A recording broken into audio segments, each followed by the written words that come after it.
So, welcome to the last panel on the long run. I would like to start this panel with a quote from one of my favorite books, and that book starts with the question of, who are we? 13.7 billion years ago, we were crammed into a single point. 10 billion years ago, we were stars exploding into existence. 3 billion years ago, we were bacteria, we were alive. 1,000 years ago, we were all God's creations. 100 years ago, we had proof we were one species, descended from apes.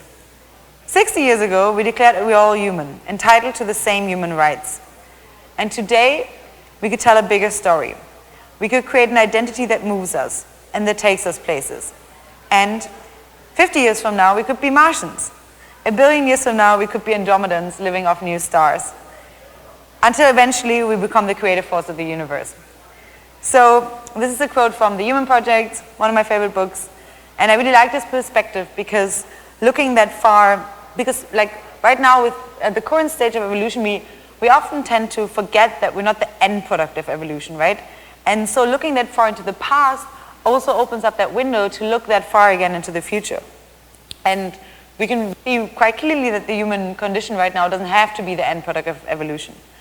We could be bacteria, we are bacteria now to what we could be later. And I think this is really exciting because we could be a lot, right?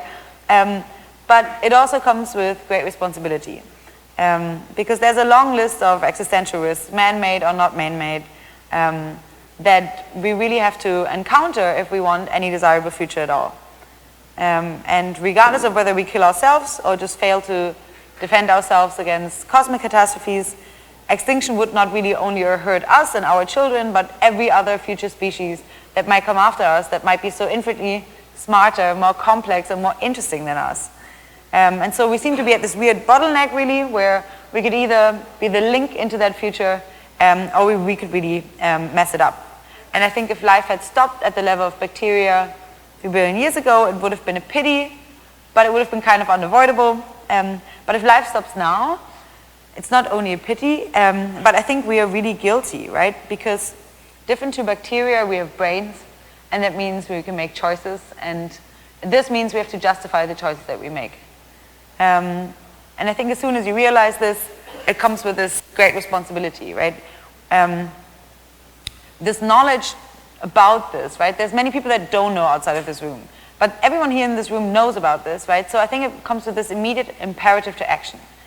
So on this panel, I want to try to find out, knowing about this insane kind of moment that we are in, right, in cosmic evolution, what is our responsibility and how can we really create the toolkit to make it as far as possible. So I'm super, super, super glad to welcome Joon Yoon, Melanie Swan, Matt Bell, and Tom Khalil to this panel to finish off the day. So thank you so, so much for coming.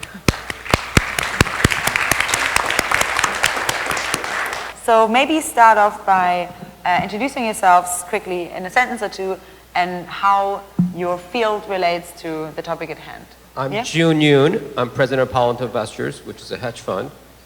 And I've had one job, one wife, one board seat throughout my life. And I focus my private activity on supporting right now the sciences and specifically around the longevity movement.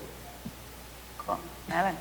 Hi everybody, my name is Melanie Swan. I'm a technology theorist in the philosophy department at Purdue University. I have published research on a variety of different long-term futuristic kinds of topics, including blockchain, deep learning, genomics, stem cells, connected car, and quantified self. So I'm very excited to talk about existential risks and the possibilities for our future. I'm Matt Bell. Generally, I'm very excited about AI and about augmenting human capability. About 6.5 years ago, I founded a company called Matterport that makes it incredibly easy to capture any physical space in 3D and turn it into a digital 3D model that's very high fidelity that you can explore online. I will say, by the way, your description of the evolution of the universe from undifferentiated matter to conscious matter that reflects back and observes the universe and sees beauty in it, that's about as close as I get to like a spiritual philosophy. So that really resonates with me. Yes.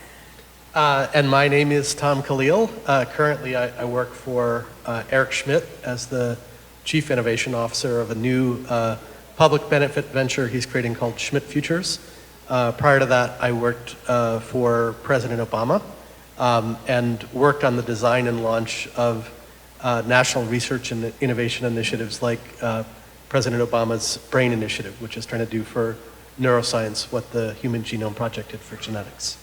So maybe to start this panel off with a pretty cheery question. So in 2008, an informal poll at the Global Catastrophic Risk Conference at Oxford yielded a median probability of human extinction by 2100 of 19%. There is probably a selection bias effect at play here, but similar probabilities have turned out to become reality in the past, as we know. So let's start with a fun question. How likely do you think is it that we'll make it through the century? Let's see. Well, I'll try to avoid anchoring bias here. I think, well, there are two questions. There's catastrophic risk, as in like we are knocked back to the Stone Age or the Bronze Age, and then there's existential risk where we wipe out the possibility for any future human or similar life on Earth. Without assigning a specific number, I'd say the probability of the first is high enough that it merits very serious attention in the same way that, say, the US government in the 2000s was very focused on terrorism, or that people buy fire insurance or earthquake insurance for their house. It is a big deal and it's worth thinking about and paying a lot of attention to. I feel more comfortable saying we should be doing more than we currently are to both characterize and mitigate against these risks than I do assigning an arbitrary position to it. I mean, you know, just to provide one point of context, the US military budget is in the order of $600 billion a year, and the amount that we're devoting to both understanding and mitigating it against either catastrophic or existential risk is budget dust in that context. I think at 19%, whether you can quibble about the number if you like, but any sort of positive percentage warrants attention. And I think though, I feel quite optimistic that we may make it through the century. However, I think the interesting questions might be about what form and where. So presumably there will be some transition off of the planet by the end of the century and possibly into other forms. And so these other kinds of strategies for extending our form and location help to mitigate the risk. I'm pretty optimistic about the century. When I think about how will history remember this century, it'll remember it as one of many things. Maybe the healthcare century, it could be the American century, it could be the women's century. There's lots of great things going on. I think we're about to unlock the human potential. There's always risks, but one of the risks is, are we going to miss the upside because we're so pessimistic? Okay, great. That's why existential hope is important, right? Well, then I guess the second question would be, what does the long run even mean to you, right? So, like, where do you draw your circle of compassion, both in terms of like, what are the kind of timescales that you care about or that you think humanity should care about? Is it like 10 years? Is it 100? Is it 10,000 like the Long Now Foundation? How much longer than that is it? And also in terms of like, what are the objects of moral compassion? Is it humans? Would you include artificial intelligences into moral compassion? What are we trying to, who are we trying to please? Who are we trying to build the good futures for, and for how long? I think in terms of circle of compassion, we should definitely include any sort of sentient AIs in our circle of compassion, because I'm sure hoping they include us. And we should start by setting a good example. Pascal's Rager. In terms of long-term thinking, I think that it is very helpful to have long-term dreams. So, for example, spreading intelligence throughout the galaxy, throughout the universe, getting off Earth before some cataclysmic event, whether natural or man-made, destroys us. To me, that is a wonderful long-term goal to work toward. But I think like thinking beyond 100 years in terms of practical planning is tough. Because for example, if it's 1850 and you're telling everyone, hey, you know, someone might split the atom someday and that might get weaponized and they could build so many of these that you could wipe out civilization. You know, people look at you and say like, hey, how about we eradicate slavery first, right? Like let's focus on something practical. Yeah, there's this idea that Stuart Kaufman has, which is the notion of the adjacent possible, right? So if you went back to 1800 and said, you know, let's start working on a rocket to go to the moon, that would have been premature. So I think that you can have this very sort of long-term vision of we want to be Andromedans, but I think then it's also really important to say what is the sort of concrete next step that we can take that will be worthwhile in its own right, but will also create a foundation for future possibilities as well in terms of creating new options for our children and our grandchildren. I think that, you know, I think that at an intellectual level, the argument that philosophers have made that we should have a discount rate of 0 with respect to, you know, the far future, and therefore, if you think about all the sentient beings that could exist, that the impacts of you know, reducing the risk of existential threats is really, really large. I think it's possible to understand that at an intellectual level. I think that in practical terms, the number of people that will be guided by that is going to be pretty small.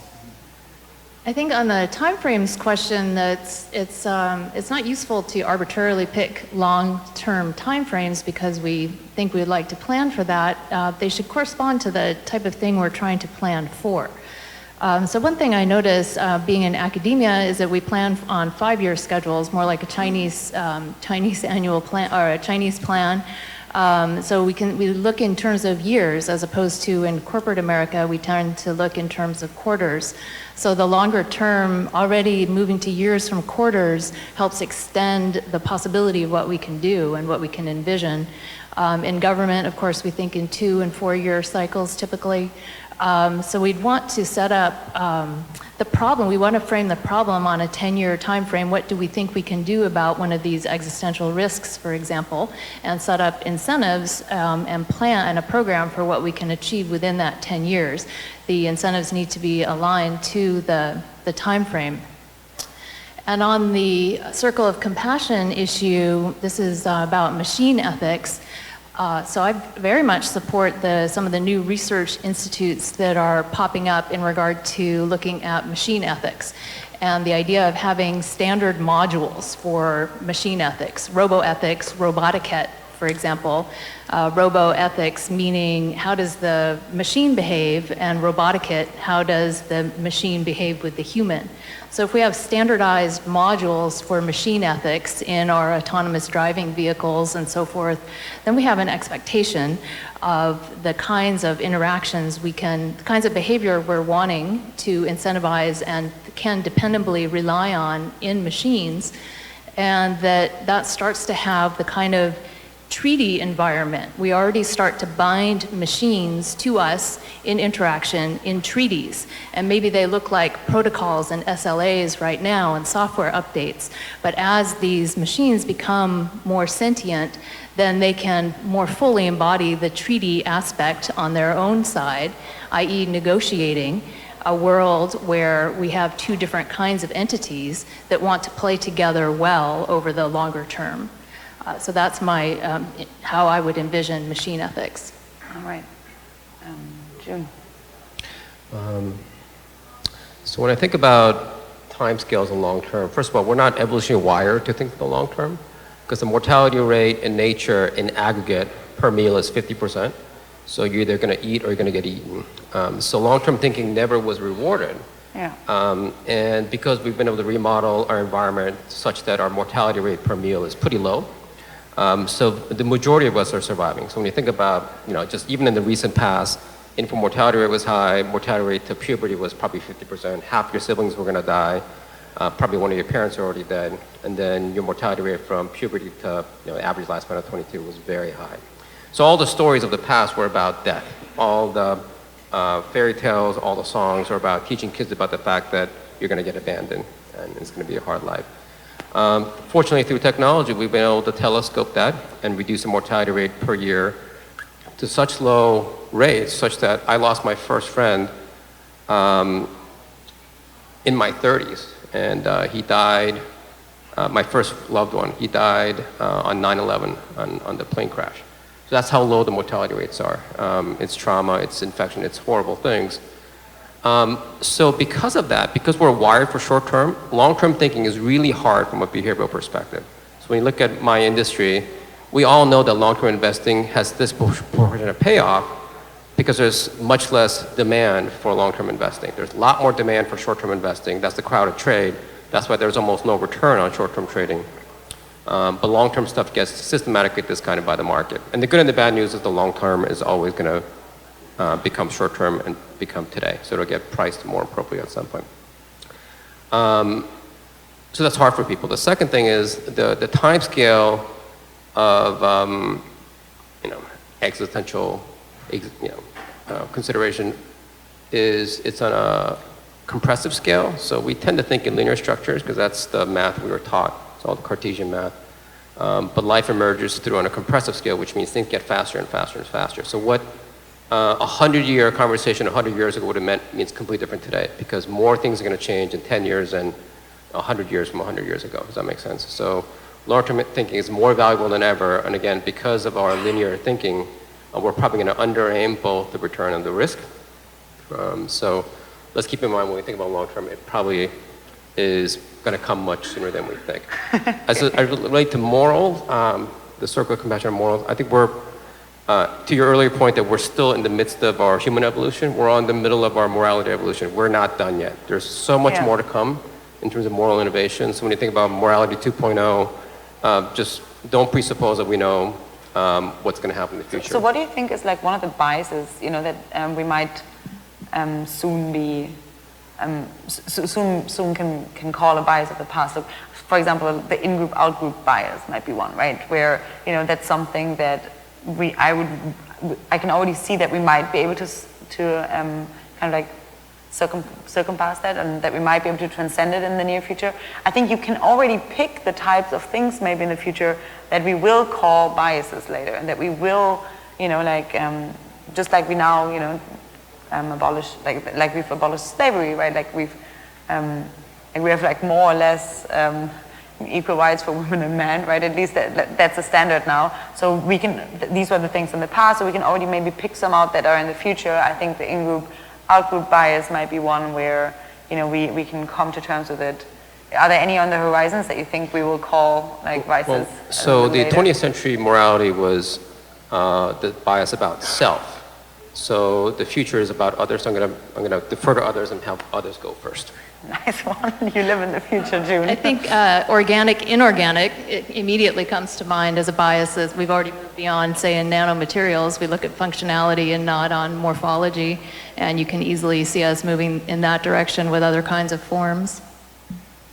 Any other biases that we'll soon get rid of? I think there are a lot of biases that are currently actively articulated in the national debate right now that we still need to convince like a substantial fraction of the country. So I think there's a lot of progress still to be made there. All right. The issues associated with sustainability, so not having a decent standard of living ourselves without imperiling the ability of future generations to also enjoy a similar standard of living. Okay, and then in terms of the issue that you just mentioned, this kind of inability to think long term, right? Or like, at least evolutionarily, we have this bias to think short term. And then also that obviously gets perpetuated by the way that our society is being set up and by the government cycles that are being set up. Is there anything that we can do, to extend these kind of like short-term incentivizing cycles to actually be able to think more long term? And my cop-out answer, and I'll answer the bias question as well, is you want to turn long-term initiatives into short-term projects where you can actually keep people focused on the short term and define proximate objectives in a way that serves long-term interests. So in longevity, for me, the best way to promote longevity is to focus on increasing short-term homeostatic capacity, and longevity is your call option. So you can get to longevity perhaps without even mentioning it as an objective. And then as it relates to bias, the self-bias versus others, I think is the next thing that's going to emerge, because the century of self was what you'd expect after emerging from the brutality of the 19th century. We finally were able to survive at a high enough rates to look at our own navel. So when you think about Freud, it was completely expected that you start thinking about yourself. And by mid-century, the Maslow's hierarchy, where the ultimate instantiation of oneself is self-actualization. So we still haven't really incorporated others into our vision of ourselves. So the 21st century, I think we're going to be mindful of others. Right now, mindfulness is still a self-help movement. The future is going to be much more about others, and that could be a starting point for morality 2.0. I don't know. Mm-hmm. Well, I mean, you are holding these gatherings like that. One was on the Summer of Love, one was on Longevity Crossroads, on Food Crossroads, and then now you have this new functional longevity project that you're doing. I was wondering, whenever I attended these, that they're certainly really good, and I think they're really, these gatherings really brought people on one page. I was wondering, was there one red thread that connected them all? Like, how do you pick the projects that you're focusing on? And how does functional longevity, the one that you're doing a strategy session on, fit in here? It's not my turn, but I'll maybe answer that really quickly. There's so many great things going on, so I tend to shy away from things that are divided 50-50 out of the community, and I focus on things that are 1 in 99. Most of the time the 99% is correct, but every once in a while it's possible that the 1% is holding the truth, and that's where I tend to get involved. So all of those initiatives were really looking into, is the minority in the correct position here? Ultimately, I want to focus on what's right, but oftentimes the contrarian position is the one that intrigues me. And so, ultimately culture is good, but sometimes counterculture is better. So I'm very focused on counterculture. All right, so in terms of like moving more towards an actual toolkit stage now, right? So what can we do? What toolkits are out there that you want to see? Like there's one in a recent workshop at Effective Altruism that Christine and I did, Romeo, he might be in this room, proposed miracle question as a cool kind of thing of like how where you envision a future and you envision being there, and it's the future that you want, and you ask the question of like what was this one miracle that made us, that allowed us to get there, right? So if you now think that we're in the future, like in, let's say in 10 years, right, and we're sitting here and it's a good future, it's the one that you would call good, what's the one thing that's different? Like what's the fundamental change that led us there? Autonomous driving. Autonomous driving? Improved quality of life significantly worldwide. Yeah. Well, I think broadly, I would love to see the world develop a better immune system against certain kinds of attacks. So I believe the US was a victim of a mimetic attack over the last year, whereby we were pitted against each other via social media content that was injected, and it got us to fight. And I think those types of attacks will be stronger and more prevalent in the future. We need to be able to figure out a way of detecting them and defending against them. I think similarly we need an immune system against other types of hacking, cyber attacks, that sort of thing. There will probably be large-scale attacks against our physical infrastructure. And I think as AI permeates every aspect of our lives, we need to be able to figure out how to keep ourselves safe with that level of automation. So I wanted to take your question about tools and put a couple of tools on the table that I think are really interesting. And the general family is the ability to make financial commitments that are contingent on success. One market failure that we have in the area of global health is that left to their own devices, drug companies will not work on vaccines for diseases of the poor because poor people don't have money. As a result of work in this area, 5 countries in the Gates Foundation went to pharmaceutical companies and said, look, if you develop a vaccine which is safe and effective, then we will buy X million doses at $7 a dose.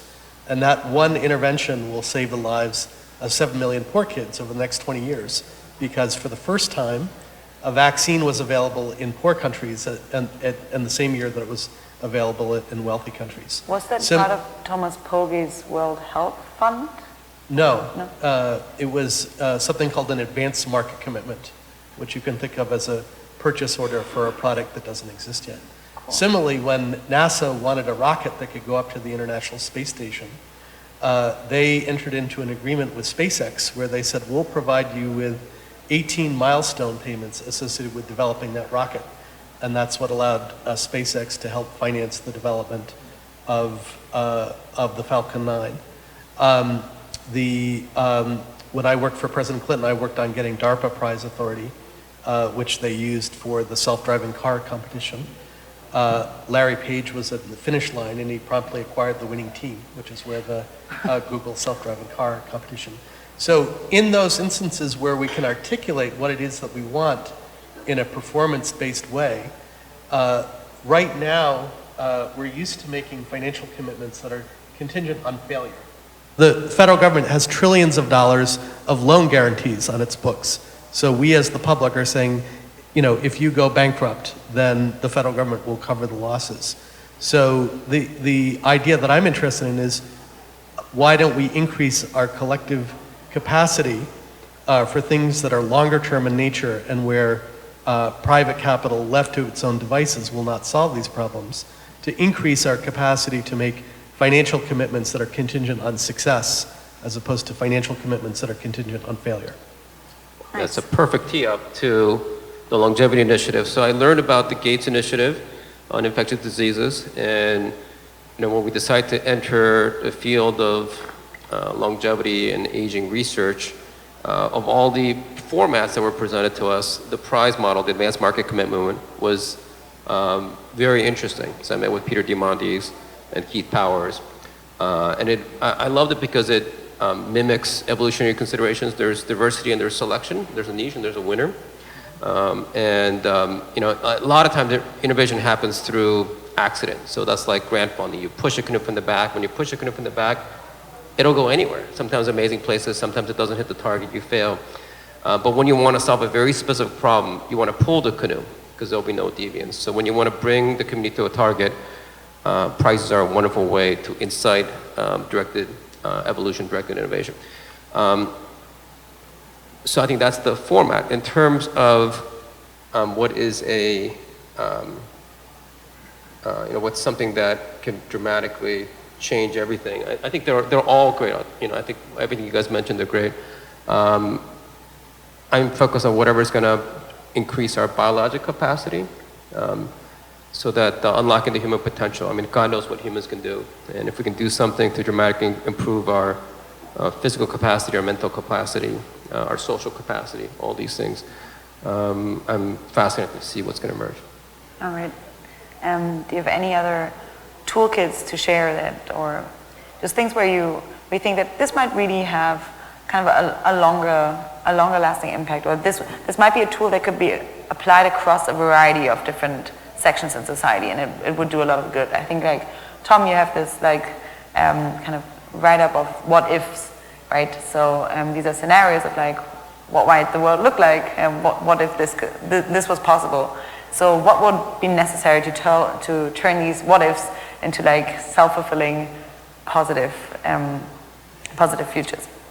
Yeah, so a couple things. One is that I think what's really useful is if you can pair an ambitious goal with a story about why now. So if you said, wouldn't it be nice if we could teleport? That's unlikely to mobilize people.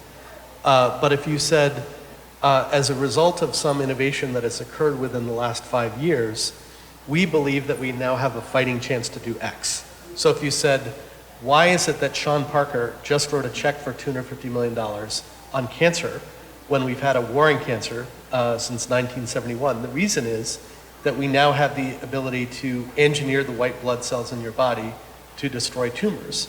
And for some patients and some cancers, that was leading to not just 3 to 6 month improvements in survival time, but long-lasting remission. Mm-hmm. So if you can pair the the ambitious goal where people would say, that would be a big deal if we were able to achieve that, with some story about why that is now within reach. So that's number one.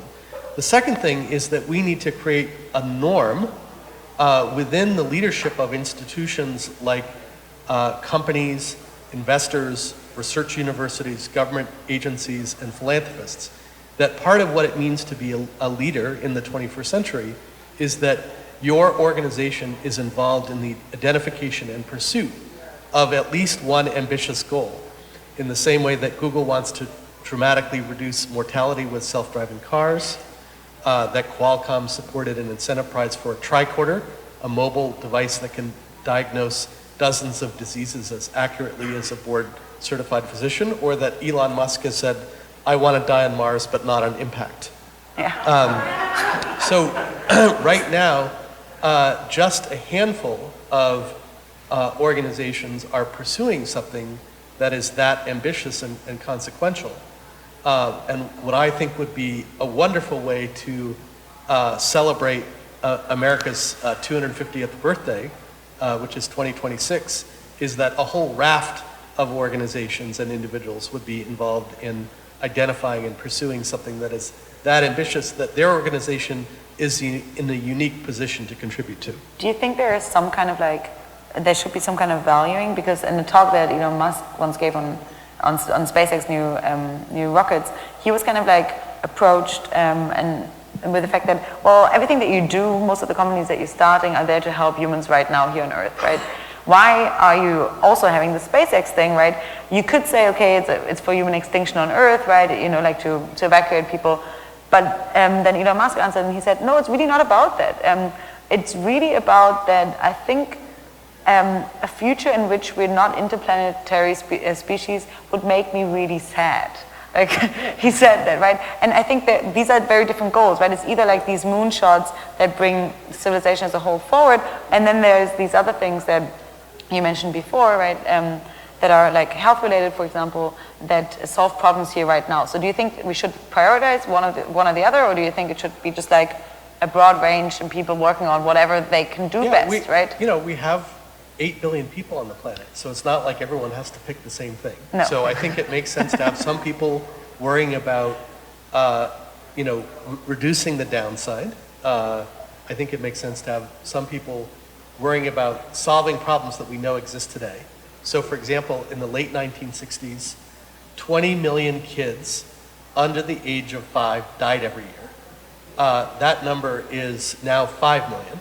So on the one hand, it's great that it's gone from 20 to 5. It didn't happen by accident. It happened because people like James Grant, the head of the UNICEF, went around and bugged the shit out of heads of state and said, why aren't you doing these simple things that could reduce under 5 child mortality? So on the one hand, it's great that it's come down that much, but it should be coming down even further. And then we should be doing things that are more aspirational in nature. One astronomer has an idea of, if we could use more of the resources that exist in the solar system, then we might be able to build a telescope that would allow us to resolve an object the size of a car on a planet orbiting another star. And we should do that just because it would be fucking cool. Okay. Matt? I also support having a diversity of dreams and timescales for everybody's pursuits. I think people self-sort. It's wonderful that people are pursuing this. It's also wonderful that people have different reasons. To avoid sadness is totally reasonable. To do something audacious for the fun of it, totally reasonable. So when you think about diversity, I'm all for it. I think it's interesting just how powerful an effect education, pop culture, and the national conversation can have on setting us up for a successful execution of positive long-term goals. I think people will naturally think short-term, but if you provide a moral framework or a set of cultural concepts that are positive and long-term focused for people, that will really help them orient toward that future that everyone can get excited about. I think a lot of the golden age of science fiction helped with that. Yeah. I think it is, even though I think diversity is important, I think it is interesting that, Melanie, when I read your, on your website where it says that, you're interested in blockchain, in deep learning, in genomics, in gravity, in time, in economic theory, in financial risk, in networks, complexity, entropy, turbulence, aging, quantified self, and space. And I think I've barely just scratched the surface there. So I do think that it's really interesting that you're casting a really wide net here, and you're not the only one, right? So when I came to the Bay Area for the first time, I was like, how can that be? That people who are interested in longevity that I'm interested in are also interested in AI safety. They're also interested in creating alternative, better governance structures. So it seems to be like there are these certain types of I don't know, almost like some types of underlying underlying values that you hold that give rise to these kind of very peculiar interests, but which many people here hold. So how do you explain this kind of broad concept that many of these people here, I'm sure, have interest in too? Yeah, I think a lot of people in this community share a lot of interest, from longevity to technology. But if we looked at what is the higher order bit that is behind all that, and maybe at a value system level, it's using science and technology to create beneficial change in the world. If we can't work on the grand challenges, then what is the point? And the point is of the grand challenges is to improve the quality of life of the most people possible. And science and technology seem to continually produce more results in that domain than other kinds of models like political systems or economic systems. And so now 60% of the world has cell phones. That is remarkable in just a 20, 30-year kind of time frame to impact that many people. So I think what collects this community around these higher value systems is the possibility of effectuating change on a massive scale where we can see the dramatic beneficial impact of the results. This is why Singularity University and the X Prizes have been so good in getting us to focus on the grand challenges impacting 1 billion people in 10 years. And this is absolutely the kind of scale that we should be thinking of. And if you, I like the Stanford D School's innovation program. I've been through some of their material, and you do your program, and then you're challenged to, and then you ramp it up 2 more times. And so we really want to be thinking bold when we're thinking about having an impact on the world. And exactly what I think that you experienced, Allison, is this resonance of being in a community of people who are energized to effectuate change at this level. And do you think it's just kind of like the types of values that you uphold that technology generally will create a better future? Or because I also tend to think that the technologies themselves are convergent, right? You wrote this paper, right, where you lay out this kind of future system really of smart networks that are powered by deep learning. So, here it almost feels like you're throwing the two kind of buzzwords together, like blockchain and AI, right? But it makes sense somehow. Could you explain a little bit on that? And then why do you think that, all these technologies seem to converge? And is there some kind of timescale on what should come first? Oh, interesting. Yes, and another reason that Singularity University is so good is because it focused on the convergence of technologies as a thing itself. So to pull us out of the training that we tend to have in expertise in one particular domain, and the ability to see structural changes in other industries and how they might also impact the innovation that we're trying to do.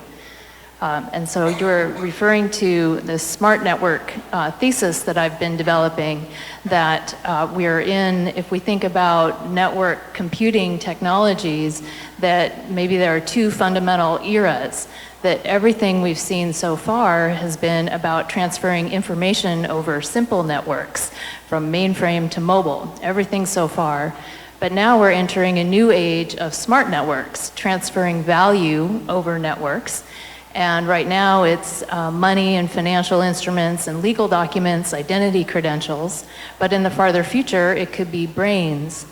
So in the idea of the smart network, we're used to running information on networks, and we've been doing that for 20 years. But now we're starting to run value on networks with blockchain technology.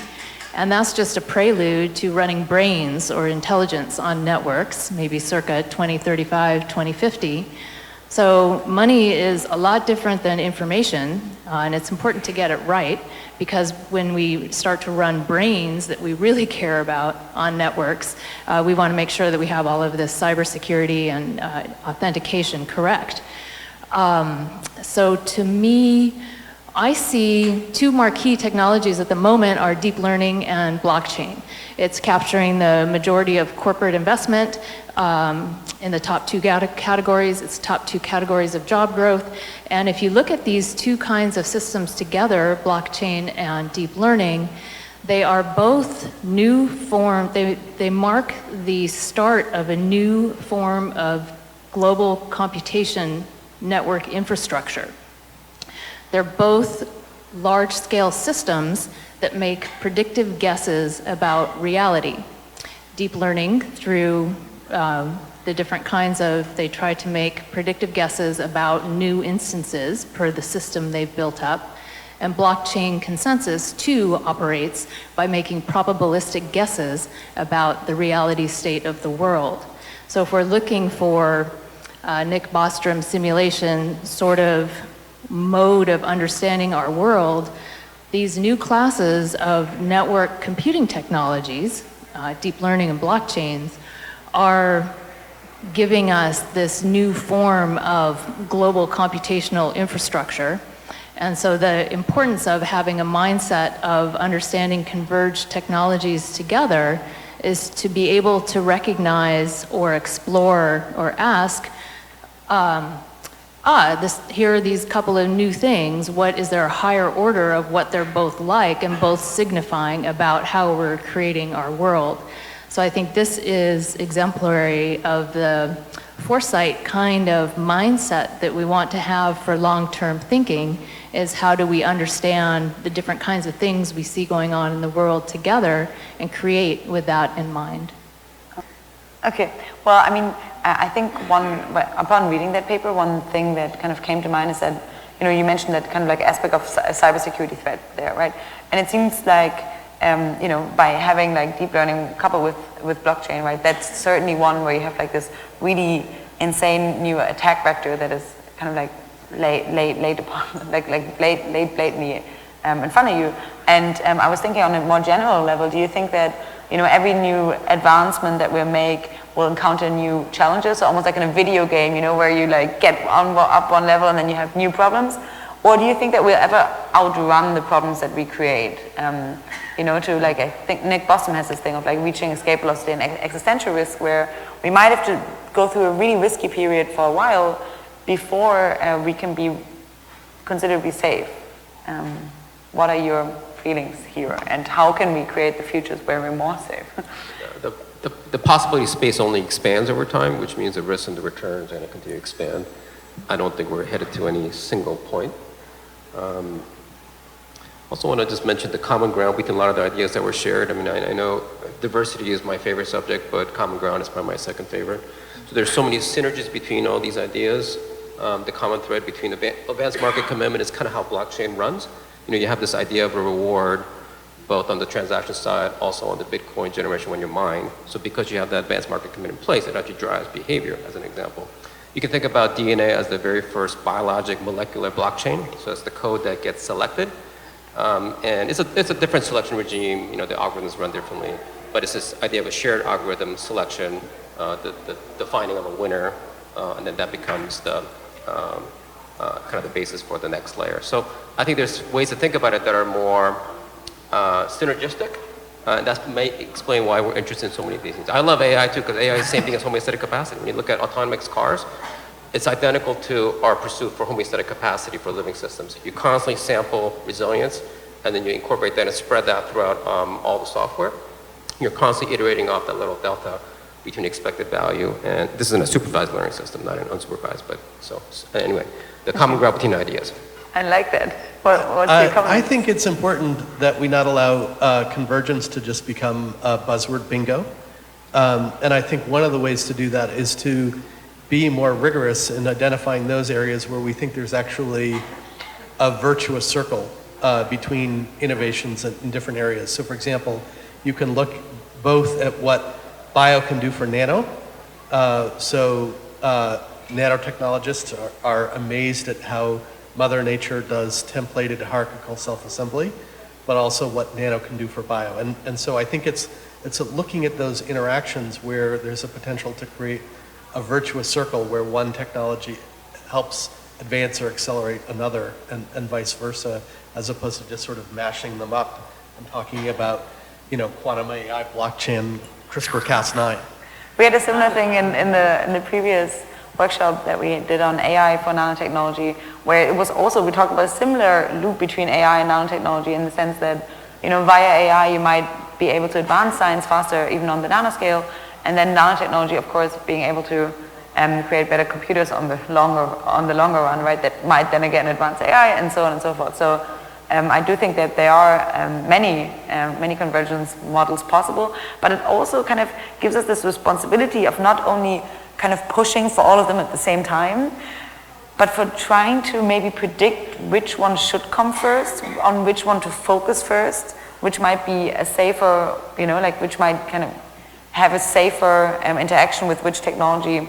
So kind of like this differential progress, pushing for differential progress in technology development. Do you think that's viable at all? Do you think it's possible at all? Because we can't really restrain one technology. When you figure that out, let us know, okay? Sure. All right. On a rather, let's say, unrelated matter, I think what I was once at a birthday the other day where I saw a poster that you made that was hung up on the wall, and it said something like, what matters more, intelligence or consciousness? And I was quite struck by that, and I was wondering, coming back to the more fundamental questions of why are we doing this, right? What do we want to generate here? What do we want to help? What do you think matters more here? So first off, that was actually my housemate and fiance Helen who put up that poster, and she did it precisely to be provocative, so that people like you would show up and be struck by it, and that worked well. It made it here in your brain for a while. So yeah, it's a really interesting question. There's no easy answer, in part because there's not a crisp definition of consciousness that everyone can agree on. But in terms of ways that consciousness and intelligence are different and can have different benefits, as Helen has pointed out, the universe without consciousness would be kind of tragic, right? There is something incredibly beautiful about the fact that consciousness has arisen in the universe, that we all can have that experience of gazing back at the universe and manipulating the universe and appreciating the incredible evolutionary miracle that brought us into existence, right? That is a very special thing, and a universe without intelligence or without consciousness is in a way kind of cold and dead. So I think there's something very special about consciousness there. On the intelligence side, intelligence is what enables us to survive and expand, right? Using our individual and collective intelligence to advance technology, to become multiplanetary, to solve the sorts of challenges that we face as we grow in the world. That is incredibly valuable. There is a weird interplay, though, where sometimes you want intelligence without consciousness, and I think this is going to come up a lot as we develop more sophisticated AIs. That, while I think there are circumstances where we'll want to create a conscious AI, and I'm very excited for that day, I don't think you want to be in a situation where you have an ethical dilemma about whether you can upgrade your power grid because your existing power grid is conscious and it's unhappy about the upgrade and or doesn't want to go into retirement, right? You'll want to have architectures for AI that explicitly prevent them from becoming conscious so that you can use them in a wide variety of ways without creating an ethical dilemma. All right. I was wondering about that because I think it's there's this conundrum of does consciousness give rise to meaning at all, right? It's is any meaning that we want to create in the universe really just tied to us existing already? So is it just because I tend to think like many of the, like Thomas Nagel wrote this in a paper on the absurd that he once wrote. He said like our feeling that the universe is absurd and meaningless is only is idiosyncratic because we crave meaning, right? There's nothing like, and then kind of drawing on from that, there's nothing bad about like about human extinctions potentially in the universe, because the universe doesn't really care itself, right? It's like us that care about being extinct.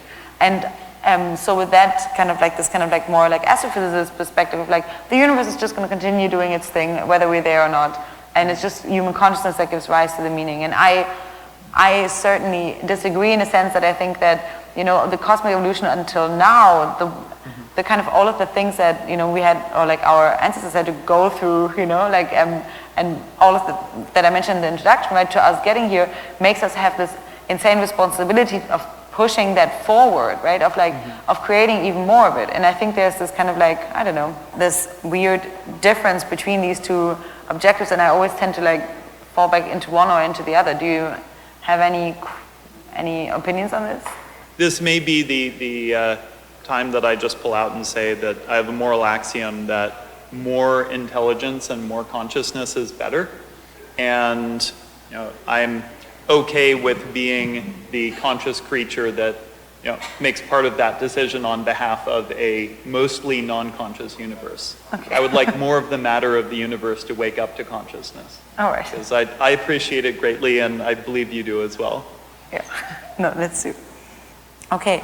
We've talked about a little bit about like this kind of like more out there philosophy, and I was gonna ask, already being in this kind of like more speculative realm, with the simulation argument, you know, that has come up a lot recently here in Silicon Valley, at least, even though Nick Bostrom has actually advanced it a while ago, right? It became this kind of joke, almost this simulation meme, right? But he actually wrote it in a paper in 2002 as one of the main existential that we should be worried about. It was on number 3 there, and I'm sure it went down that list a little bit. But do you think this is something that we should be worried about at all? Do you think these kind of like theoretical far out future scenarios are something that... I think that the events of the last year are evidence that whoever is designing the simulation has a really perverse sense of humor. Okay, well... And on the other side of that question is, irrespective of if you buy Nick's mathematical argument or philosophical argument, exactly what am I supposed to do if I believe that we're in a sim? And I did not include that in my NSF grant writing risks section as to, is my current scientific program going to possibly reach the limit of the sim that we might be in? So in terms of motivating the belief practically, it's not clear how one might do that. And I do think it's an interesting intellectual exercise, but in terms of practical use, unclear. Okay. Well, and unless then, we could get the cheat codes for the simulation. Sure. A walkthrough, a player walkthrough. Well, I feel like that's what particle physicists do, right? They're kind of hackers that are poking at the fundamental structure of the universe and trying to figure out how it works, and, you know, if there are any like bugs or strange behavior in there. do you have any opinion on this? No. With it? No? All right. Well, I think another thing that has come up a little bit in terms of the kind of like new paradigms that we might be facing in terms of this like more speculative like physics realm is a thing that you have also been writing a little bit about, which is quantum gravity and computation, right? So the LIGO Observatory confirmed the existence of gravitational waves. So why is this effect that might be interesting affecting us in the future in terms of computation? What's the next paradigm after quantum computation? Can we say anything about this yet, or is this just like far out future stuff? So I think this is fascinating. The LIGO Observatory is confirming the presence of gravitational waves in the last couple of years, and the Nobel Prize being awarded this year for this discovery. It's confirmation of what Einstein had proposed, but now it's confirmed that we have these gravitational waves. Furthermore, gravitational waves travel at the speed of light, which actually makes us think, well, perhaps the fastest thing in the universe is a certain speed, and light travels at that speed, and gravity travels at that speed. And so that's just one start of scientists beginning to think about the fundamental furniture of the universe and possibly rearranging it exactly the way that we did upon quantum mechanics and special and general relativity. And so quantum gravity takes place at the Planck scale, which is 10 to the minus 35th. The atomically precise microscopes, et cetera, Feynman's original, there's plenty of room at the bottom, pertains to the atomic level, which is 10 to the minus 9th. But the Planck scale, 10 to the minus 35th, is significantly smaller. And that's the domain of quantum gravity. And so we had been thinking, we've had these two modes of understanding the universe, general relativity and quantum mechanics, where general relativity is about very large and very heavy objects, and quantum mechanics is about very small and very light objects. And we thought we'll just need to knit these two paradigms together somehow. But now with the gravitational wave discovery, gravitational waves pertain to a different class of objects that are very small and very heavy, like neutron stars and black holes and the Big Bang. And so all of a sudden we have a third entrant of a kind of class of thing in our universe that we're trying to understand. And so this has caused physicists to turn back the pages and say, hey, what about these terms like space and time? We took them for granted. We thought they're fundamental. But maybe they're not. Maybe they're emergent. And maybe more fundamental is geometry or dynamics. And so these are the two classes of views now about space-time emergence, that perhaps perhaps geometry precedes, or perhaps dynamics precedes. And so what's happening at the gravitational science conferences is a fundamental rethinking of the furniture of the universe. And so this could cause differences in the front end, i.e. all of our kinds of computations and technologies, because our main computing paradigms come from fundamental physics. So initially Newtonian physics enabled the difference engine, and then Einsteinian physics enabled the transistor, and now quantum computing. And so these gravitational waves discoveries and a shift in our fundamental understanding of physics could enable us to invent whatever the next computational paradigm will be, some sort of quantum gravitational computational device circa 50 to 100 years from now. But the point is that all of our science and technology, in some regard, is the front end to our fundamental physical understanding of the universe.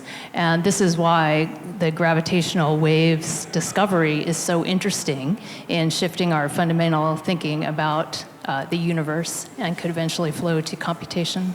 Thanks. Well, I've found this really interesting, and it's kind of really hard to make a coherent picture out of it, right? Because there's so much to do on the long run, right? And it's really hard to figure out what to work on first, right? So we've just really barely been kind of hopping back and forth between different items that might be important, between different tools that we might be using, and I'm sure that, I hope at least that these will eventually come together more.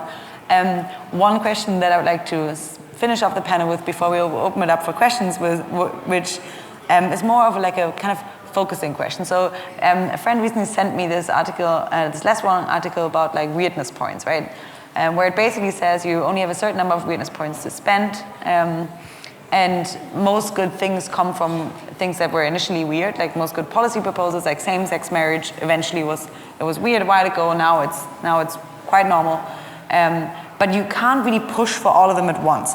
And the thing that I think Les Wong mentions here are it mentions what might be classified as a weirdness point. Everyone becoming vegetarian, advocating for open borders or universal basic income, the abolishment of gendered language, having more resources into mitigating existential risks, focusing on research into friendly AI, cryonics and curing death. So it seems to me judging from this list, a lot of the people in this room and on this panel have spent most of their weirdness points. We don't have very many left, right? So what do you think about this? Is this a viable approach? And also, what do you spend your weirdness points on? What do you think is the thing that we should really be pushing for right now?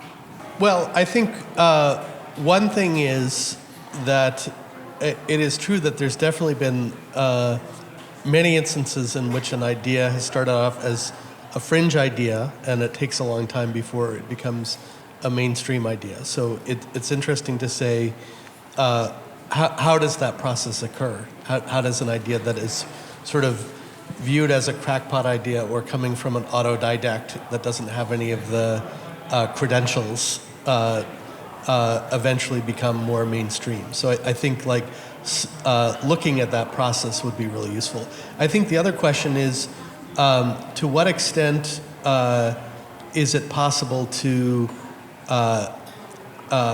verify some of these ideas through a process of experimentation? So rather than saying, I believe that it is the case that X, to say, what is it that would need to be done for to convince a broader set of people? So a good example is, we're talking about deep learning. It's worth remembering that the people who are working in that area were dismissed as working on something that was not important, right? So Geoffrey Hinton, all that, Jan LeCun, that was viewed as, not being important to the problem of computer vision. Fei-Fei Li, who's a Stanford professor now at Google, she set up something called the Large-Scale Image Recognition Challenge. So the mainstream computer vision people told the people who wanted to use convolutional neural networks, if you want to prove that your thing is better, then beat everyone at the Large-Scale Image Recognition Challenge. And that's what they did, and that's what changed people's minds. So I think one question is, are there ways to take ideas that are weird and subject to them to the process of empirical verification? Nice, okay. Yeah, I was actually there when she presented that, and I remember thinking like, yes, the world has changed. This is really impressive. Yeah, I think there are technologically weird ideas, and then there are social and culturally weird ideas. And I think for the former, having a demo makes a huge difference, and that's what happened when we were raising money. We ran around with a demo of real-time 3D scanning, and no one had seen anything like it, and that made raising money pretty easy. I think in terms of this concept of weirdness points, I think it's more about, for cultural ideas, how you explain the idea, right? I think there's a big difference between, with life extension, saying, hey, we'd like people to be healthier for more of their lifespan, and we want to help them extend their lifespan, right? Like, we want you to be healthier longer, versus everyone should live forever, and you're dumb if you don't want to live forever, right? Like, those two ideas, while they're both along the same continuum, they come across really differently. And I think one thing this community doesn't always do well is like present radical ideas bit by bit in a way that like lets people follow along the logical chain, and like in early steps in the chain have it connect with things they already care about. Nice. And in that one, I think one of the things that led to mainstream acceptance of these ideas, or at least a lot more excitement about them, is that the Mayo Clinic demonstrated that you could increase the health span of a mouse by 30% by removing senescent cells, right? So back to my point about the value of experimental validation and reaching out to sort of mainstream allies, that's a good example of how that process really helped. All right. Thanks, Melanie. I agree. Empirical results is definitely a good demonstration case. And then I think taking a page from what Joon suggests, it's not about how many weirdness points can I spend, it's what can I say to resonate with this audience.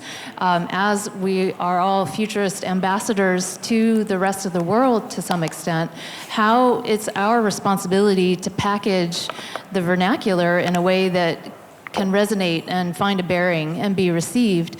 And so I am always trying to have in mind a variety of approaches that might resonate with a particular audience or group, that might be a close annex to something that resonates with that audience. So I think the empirical result, as well as just keep trying to find resonance with this particular group, is something that can be helpful. Thank you. So in the Icelandic vernacular, weird is actually with a capital. It's Veered, and it was the god of fate. So the way Scandinavians used to explain things they didn't understand, they just said, oh, that's weird. the god of fate. And then Americans now converted that into the idea that's strange. That's a little bit of a value judgment. I think taking the value judgment out of it, again, it's the 1%, it's the minority position. It's just something we don't understand yet, and let's go pursue it and figure it out as futurist ambassadors. That's a great phrase. Thank you so much. Thanks.